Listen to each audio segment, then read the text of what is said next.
everyone, welcome back to Paul's Model Works, and this is the final video for the 51 Henry J gasser that I have been working on. This was the Revell kit, and it's all done. I actually only think I took like maybe 2 months on this one, so it's pretty quick for me. So anyway, as you guys have already seen from all my videos, but I'll go ahead and tell you anyway. This one is kind of a rat rod style, rusty, dirty, all that good stuff, but yet still drivable and still used not so much for, like, you know, going out and racing. My thoughts behind it is just kind of like a, you know, take it to a rat rod show or something like that kind of thing, drive it around town for the weekend, something fun. So anyway, I rusted it all up and everything, and now that it's all completely put together, I'll just give you a little tour around the car.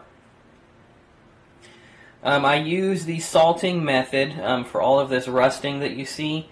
That's all done with a salting method, and then of course, you know, there's some washes put on there for the streaks, and then a little bit of airbrushing in, just a little overlay in some of these areas just to add kind of that faded rust look to it, if you want to call it that.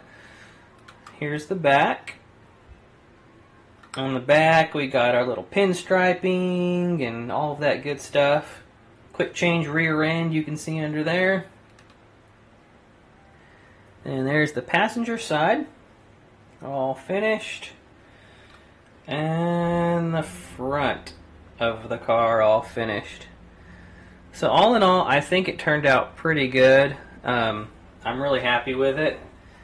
I was kind of concerned because I had heard there were some different fit issues with the kit, and I ran into a little bit of fit issues myself with it, but nothing that I wasn't able to correct. So in the end, I would definitely say this is a really good kit to do if you've got it, or you happen to see one to pick up. Definitely pick it up.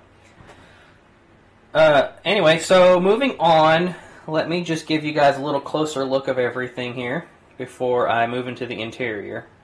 Okay, here's the front. I weathered up the grille. I gave it a little bit of pitting. These are those headlights that I talked about last time that were just solid plastic, and so I made them look a little more like they had clear lenses in it. Then down here we've got the moon tank, and weathered up the moon tank so that it would look, you know, used and everything.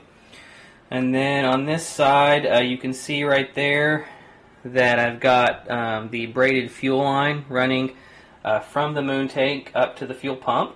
For the rear wheels, I weathered and chipped them up and everything just to kind of make them look like they're just kind of an old set of steel racing wheels that were put on there. So you can see there, and then the tires, I detailed the lettering. These are the Race Master tires, and so I detailed them up, but not completely, just so they would again look used. And then I used a little bit of some powders on it to give it a weathered look. Here's the underside of the car, and it's all weathered up. Of course, the frame and chassis and everything have all been done with the salting method, and then just various layers of rust and different things like that. Some of this chassis is pretty, like, small, flimsy stuff, especially the front suspension. There's a lot of little small parts on there, so you definitely had to watch out for that. I almost broke a couple of them, but they aren't too bad once you get it together. Here's that custom exhaust that I made that I showed you guys in my under the magnifying glass video of the motor, and it just sticks out perfectly there. So that's what the chassis looks like. Now the hood on this thing is the tilt hood, so that tilts up like that, and then you can get a look at the motor there. Here's the driver's side of the motor. You can see down in there, just barely underneath the distributor, you can see where that fuel line comes up and connects right there at the tip of my finger, where it comes up and connects with the fuel pump. And then right here I have the wire running down to the ignition box, and then of course you got your rest of your fuel line running up to the little fuel box up there. And if you flip this to the other side, there you go. There's the rest of the spark plug wiring, and then you can see all those little fuel lines running in right there. And also, if you look, you can see on the dash I did a few decals on there of just some of the different racing decals. Also on the front of the firewall, there's some in there, and you can see on that side there's some there as well. Now I've made this car so that, because I put a lot of detail on the interior of it, so I made the car, I didn't glue the body down so that I can actually pull the body off of the floor pan, and you guys can see, and I can still, get to the interior if I ever want to add anything else, and, just so it's cool so I can see that stuff. Now if you remember, the doors do open on this kit, so I'm going to open these doors up. I think it looks pretty cool with the doors open and everything. There's that side of it and that side of it. Now if you go into my previous videos, you can get some good idea of what the interior completely looks like. I won't take it off for this video because I've already shown you and I haven't done anything else to it since then.